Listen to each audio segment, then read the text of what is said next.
خبر شامل کرتے ہیں سعودی عرب سے۔ سید حسن عباس بخاری کی رپورٹ کے مطابق پاکستان مسلم لیگ نون کے MNA اور صدر مسلم لیگ نون یوتھ ونگ اوورسیز علی زید حامد نے سعودی عرب کے یوم تاسیس کے موقع پر سعودی پاکستانی کمیونٹی ٹیلی فون کال سے خطاب کیا۔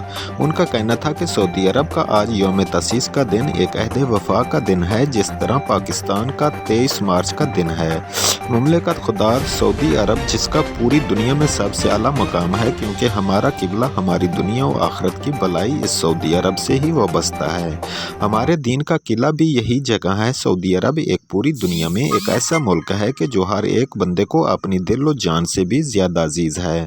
ان کا مزید کہنا تھا کہ سعودی عرب ہمارا دوسرا گھر بھی ہے اور ہمارا اس کے ساتھ بھائی چارہ کا رشتہ بہت پرانا ہے، جو انشاءاللہ تا قیامت قائم و دائم رہے گا۔